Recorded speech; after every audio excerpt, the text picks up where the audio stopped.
Assalamu alaikum wa rahmatullahi wa barakatuh, and welcome back to our Zoom classes. We are doing the kitab known as Al-Jami'u li Ahkam al-Quran of Imam Al-Qurtubi rahimahullah, which is better known as Tafseer Al-Qurtubi.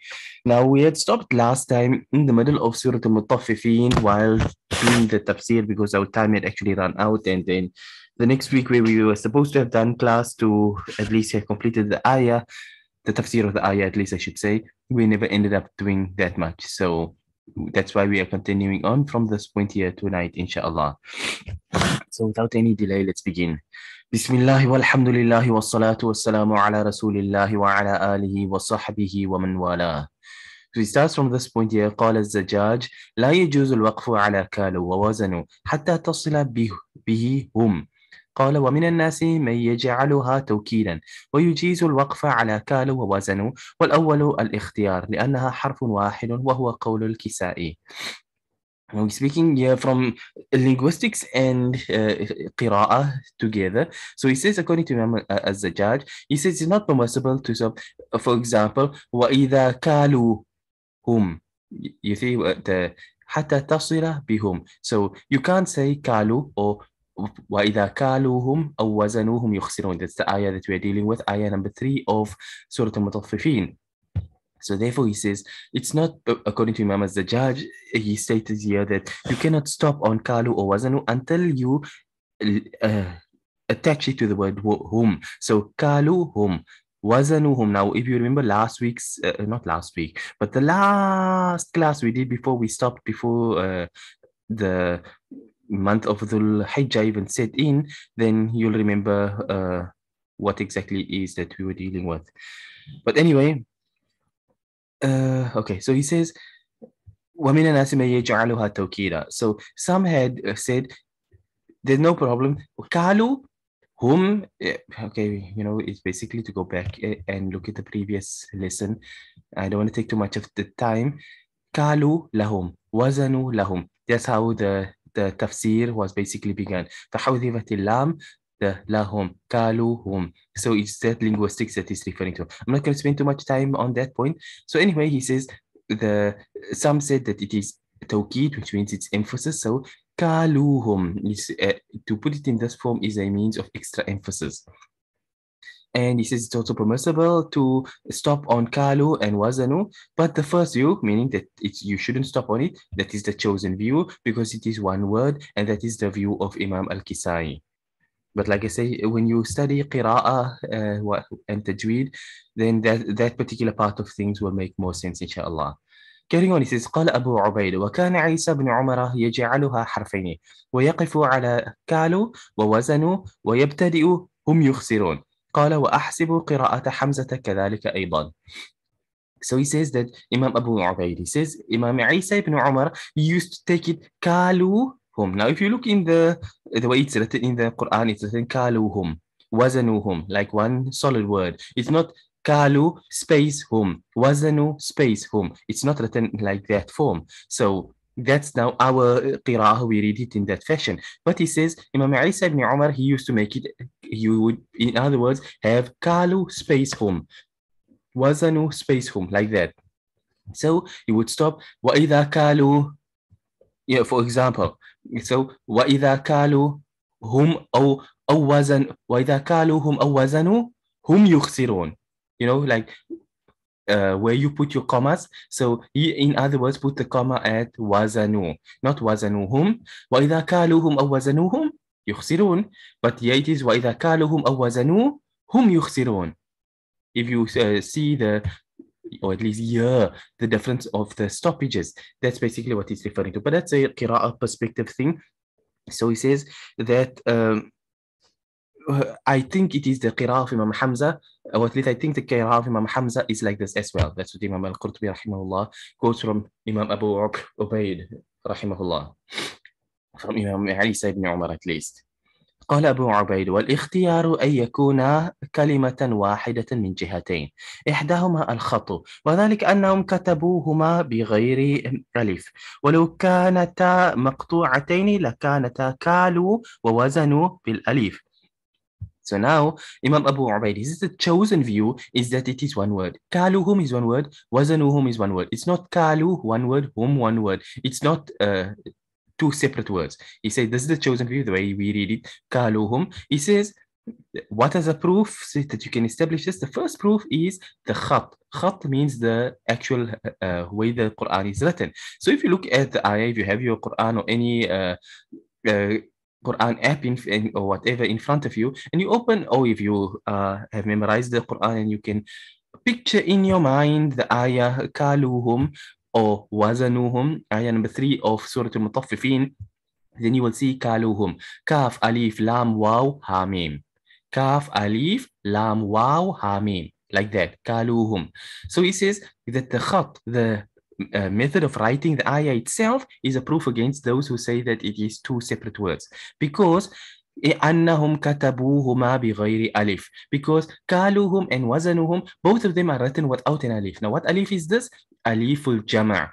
So you'll see it here shortly. It says ولو كانتا مقطوعتين. If these words كالوهم, if it was two words, and وزنوهم, if it was two words, then مقطوعتين, if it was two separate words, then لكانتا, it would have been in this format. كالو, this alif here.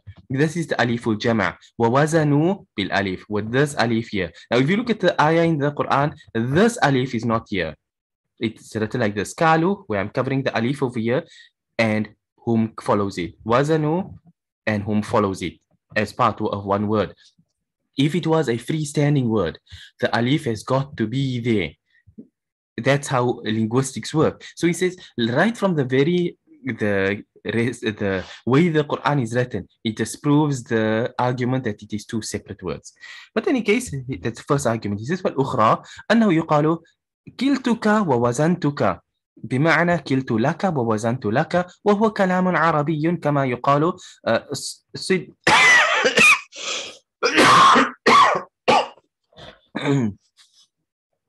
صدتك وصدت لك، وكسيتك وكسبتك وكسبت لك، وكذلك شكرتك ونصحتك ونحو ذلك.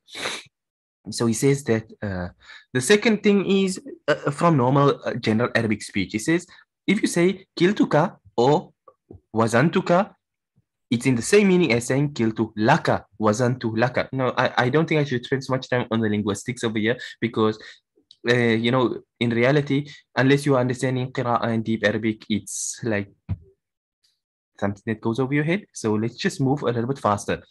So he says, it is normal Arabic speech, like how a person say, sidtuka wa sidtu laka, kasaytuka, kasaytu laka, shakartuka, or shakartu laka, nasahtuka, nasahtu laka, and so on and so forth. You can use it both ways. It means exactly the same thing. It's synonyms. So we say, whether you say kaluhum or kalu lahum, meaning the same thing. That's, in other words, it's showing from normal Arabic speech. It also disproves the thing of it being two separate words. It is one word and one word only. Kaluhum is one word, wazanuhum is one word. It's not two words and two words.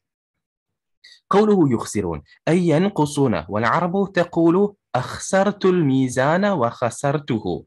He says, what is the meaning of يخسرون? يخسرون, when we did the translation, we translated it as they cause loss. So we say ينقصون. They, I suppose you can say they diminish, they put too little. So they cause a loss, some nuqsan, in other words. So he says, the Arabs, they say أخسرت الميزان وخسرته, that I caused the scale to give a low or at least a high measurement in order to cause loss. Basically, that's what it's coming down to. وهم في موضع نصب على قراءة العامة، راجع إلى الناس تقديره وإذا كالوا الناس أو وزنوهم يخسرون، وفيه وجهان أحدهما أن يراد كالوا لهم أو وزنوا لهم فحذف الجار وأوصل الفعل كما قال ولقد جنيتك أكموا وعساقلا ولقد نهيتك عن بنات الأوبري. Okay, let's just start this point. We're not going to have a long class tonight. I can barely keep my eyes up clear on the screen, so let's just finish as much as we can while there's still time. So he says هم في موضع النصب. The قالوا لهم, the whom over here, it's in the, this is pure linguistics now, in the form of nasab. So you've got rafa, nasab, and jar. So either it's in the form of nasab according to the qira'ah of the majority of the qurra. Obviously, what it also tells you is that there are other qurra who has a different recitation. So they have it in a different موضع, in other words, rather than being nasab. So maybe it is in the halati jar or halati rafa. In other words, that's what he's basically saying. So راجع إلى الناس,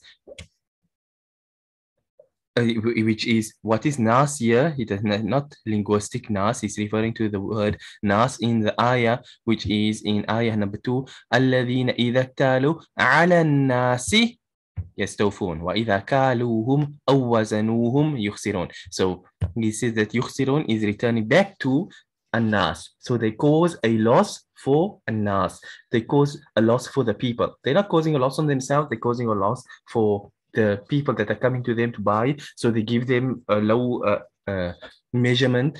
You come, like I gave the examples last time, you come for 10 kg and it gives you 9.2 kg. That sort of thing. Okay, I'm going to skip all the extra linguistics so we can actually get somewhere tonight.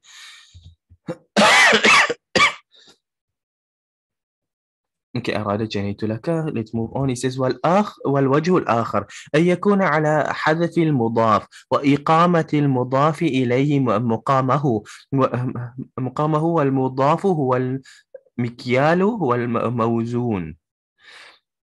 Another viewpoint over here is that it is nasab, or at least it's in the format of being حذف المضاف. All pure linguistics over here. So the putting the mudaf in its place. So the mudaf is mikyal and mawzun. So kalu wazanu. But anyway, let's jump over this. وعن ابن عباس رضي الله عنهما إنكم معاشر الأعاجم وليتم أمرين بهما هلك من كان قبلكم المكيال والميزان وخص الأعاجم لأنهم كانوا يجمعون الكيل والوزن جميعا وكان مفرقين في الحرمين كان أهل مكة يزنون وأهل المدينة يكيلون. Okay, so he says, Hadrat Abdullah ibn Abbas radiyallahu anhu, he was speaking one time to non-Arabs and he said, you Ajim, Ajam means non-Arab, Ajim is the plural form, you gathering of non-Arabs, وَلَّيْتُمْ أَمْرَيْنِ بِهِمَا هَلَكَ مَنْ كَانَ قَبْلَكُم. In other words, you are involved in something that the nation before you were destroyed, which is al-mikyala wal-mizan, weight and measure. He says, why did, now the commentary over here, he says, the reason why the A'ajim, the non-Arabs were mentioned by Hadrat Abdullah ibn Abbas radiyallahu anhu is because the non-Arabs used to use both weight and measure. And وَكَانُوا مُفَرَّقِينَ فِي الْحَرَمَيْنِ. They also used to be around in the Haramain and so on and so forth. But the people of Makkah themselves, they used to use weight. And the people of Medina used to use measure. So if you want to buy something in Medina, they would measure it out for you. And if you bought something in Makkah, they would weigh it out for you. But the non-Arabs, they use both weight and measure. So that's why the address was being made to them. In other words, you are the ones who's actually likely to fall into these things, so take care of it. In other words. وعلى القراءة الثانية هم في موضع رفع بالابتداء أي وإذا كالوا للناس أو وزنوا لهم فهم يخسرون ولا يصح لأنه تكون الأولى ملغاة ليس لها خبر وإنما كانت تستقيم لو كان بعدها وإذا كالواهم ينقصون أو وزنوا هم يخسرون. كالوهم ينقصون أو وزنوهم يخسرون. Okay, he says, according to another قراءة, second قراءة, whom is in the form, we did nasab earlier. So he says, in another قراءة, you can take it as being in the form of rafa, as being mubtada. It starts a sentence, so it's in a halati rafa by default. وإذا كالوا للناس, when they measure out for the people, أو وزنوا لهم, or they weigh for them, فهم يخسرون, then they cause loss, or at least then they lose. So he says ولا يصح, this is not correct, لأنه تكون الأولى ملغاة ليس لها خبر, because then if you're saying it is the مبتدا ابتداء, then it has no خبر. وإنما كانت تستقيم, this would have been correct if it went like this. وإذا كالوهم ينقصون أو وزنهم يخسرون, because ينقصون would now be the خبر, يخسرون is the خبر, so you can have a مبتدا خبر in this format. But if this word كالوهم أو وزنوا, then this part has got no خبر, so linguistically it don't hold up. So that's why I say that argument wouldn't hold up anyway. Okay, he says الثانية قال ابن عباس رضي الله عنهما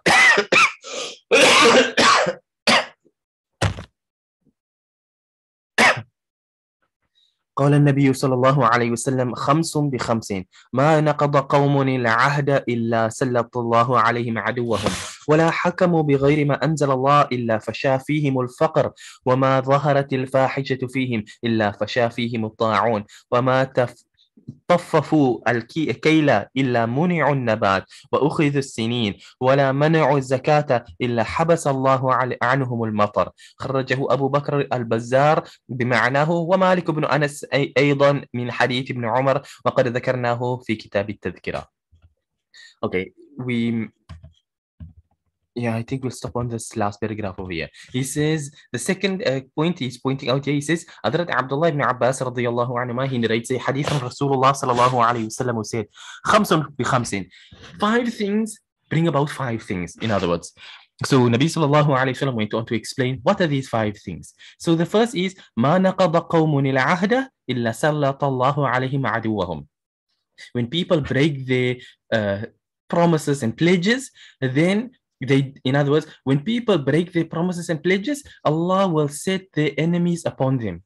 So if you find that people, you living there and things, and suddenly enemies, you are trampled upon by your enemy the whole time, then consider, are you fulfilling your pledges and your promises? That's the first one. ولا حكموا بغير ما أنزل الله إلا فشا فيهم الفقر. And no people rules by other than what Allah has revealed, but that poverty spreads amongst them. Now, when a person looks in the world today, in reality, nobody is ruling bima anzal Allah. Some people may think Saudi rules, it's a Muslim country. It's a land of Islam ruled by kuffar. So there's no Islam which is being ruled over there. Hukm bima anzal Allah is something which is not taking place here in any of the Arab lands or in Pakistan or in Turkey or any of these countries where there are presidents and stuff like this here. Bima anzal Allah is having a Khalifa and ruling by the Sharia. That is ruling bima anzal Allah. So when you rule by other than what Allah has revealed, then Allah will make poverty spread amongst you. And one additional point over here is that sometimes a person may say, but some countries, they're rich. Saudi is filled with gold and stuff like this here. They covered with money. They can swim in money, so much money they have. It doesn't mean that. Sometimes Allah gives a person rope and he hangs himself with it. So that's what it comes down to, because Saudi is definitely anything but ruling by what Allah has revealed. So that's the general rule. So moving on, he says, Nabi sallallahu alayhi wa sallam said, وَمَا ظَهَرَتِ الْفَاحِشَةُ فِيهِمْ إِلَّا فَشَا فِيهِمُ الطَّاعُونَ. When fahisha spreads amongst the people, then plague spreads amongst them. Now, what is fahisha? Fahisha means evil, flagrant evil sins. But what is this sin specifically? Generally in the Sharia, when fahisha is used, it refers to zina. So when zina spreads amongst the people, then ta'un spreads amongst them. Thinking about this for a moment here, people were going, COVID is over, but now people are scared and running around worrying about monkeypox and stuff like this here. And then I saw a what you can call this thing now, the French Health Association, whatever you want to call them, bring out a research article that 99% of the people who are affected by monkeypox are gay. Monkeypox, in other words, is a sickness that affects gays and transgenders. They are the ones who, and this is not from a Muslim source. You're welcome to go and Google it from the French Health I think they call it FSA or something of the sort, but just search French Health Association, something like that, and the monkeypox with gays, and you'll come across it from the aspect. So even in different forms, people zina is generally the cause behind AIDS. Yes, there are people who unfortunately end up being affected by AIDS from other reasons, but it is generally the evil of zina which ends up causing AIDS. It is the evil of homosexuality which is causing them to get monkeypox. So when zina and things spread amongst the people, then plague itself will be set out upon them. وما طففوا الكيل إلا منع النبات. When people start robbing on the scales, then they will be prevented from the crops. In other words, they will have famine. So when you start robbing on the scales, like I gave the example time and again, a person comes to buy 10 kg and you give him 9.5 kg, 9.2 kg, 9.7 kg, you steal that little bit over there. Regardless of how you may think it is, it's a small thing, you don't really mind. It's about 5 potatoes which are missing, which makes up a kg. What's the big deal? It's a big deal from a Shari perspective. So when you start doing such things, then your crops will be held back from you. In other words, Allah will not send the rain, or even if the rain comes, the crops will fail. One of the two. Now, one additional point over here, that why is the nabat, the crops being affected? The reason, one of the things you can get an idea and understanding of is from the fact that what do you weigh? You know, when you're talking about kale and you're working by measuring things, you generally are measuring out stuff which come from the earth. Whether you are measuring out be it dates, grapes, wheat, you know, things like this. That's how people, yeah. So it was like X amount of wheat and so much of flour, you know, whether it's barley or wheat, whatever. So when you start messing there, then Allah will take those things away from you. وأخذوا بالسنين, and you will be affected with years. سنين كسنين يوسف, for example, what is mentioned, when Hadrat Yusuf alayhi salam, when the king saw a dream and he said, you know, I saw 10 cows and the 7 fat cows and all of this, you know, and he asked his people to give him the interpretation and they said they don't know. And the man, now after all of this time, you remember Hadrat Yusuf alayhi salam in the jail. Let me go and ask him. Anyway, Hadrat Yusuf alayhi salam gives the ta'wil, the interpretation of the dream. The point being that he said that you must say, when you get your crops, put some away, because what's going to happen is you're going to be affected by famine and you'll only eat that. You'll only have food to eat if you put some away, in other words. So Allah will hold back the crops and Allah will let it go on for years and you won't have anything. That's what it's basically saying in this hadith. وَلَا مَنَعُوا الزَّكَاةَ إِلَّا حَبَسَ اللَّهُ عَنْهُمُ الْمَطَرَ. And when people hold back from giving their zakah, then Allah will hold back the rain from them. Very important point, especially in Port Elizabeth right now at the moment. You know, you're suffering from drought and everything. And there are different sins which causes Allah to keep the rain away. But if you take away just one thing, you keep in mind that how many people you ask, everybody should sit and ask himself the question that am I am I distributing my zakat correctly? Am I, you know, some people feel make some excuse. No, I'm saving this money for a car. I'm saving this money for a house. I'm saving this money for Hajj. I'm saving this money for this, and this is going to be for my child when I have a child one day, and so on and so forth. You know, people think there's no zakah. Your zakah is still fully applicable in all of these cases. So if you are falling short and you are not fulfilling your zakah, then you may be the cause why the rain is not coming. It's also our sin. So obviously we must repent to Allah, but at the same time also make certain that you give your zakah so that the rain can come from the side of Allah. And Imam Al-Qurtubi rahimahullah says that he has mentioned this narration in his kitab At-Tadhkirah. We'll stop on this point here, inshallah. I know I've already taken probably more than the time I was supposed to. But at least we managed to finish that page. And although we did not complete the ayah, we still got a whole page before we're going to end up completing the ayah. But nonetheless, we'll stop on this point here for tonight, inshallah ta'ala. Until next time, we end and we say, وصلى الله وسلم وبارك على نبينا محمد سبحان الله وبحمده سبحانك اللهم وبحمدك نشهد أن لا إله إلا أنت نستغفرك ونتوب إليك والسلام عليكم ورحمة الله وبركاته.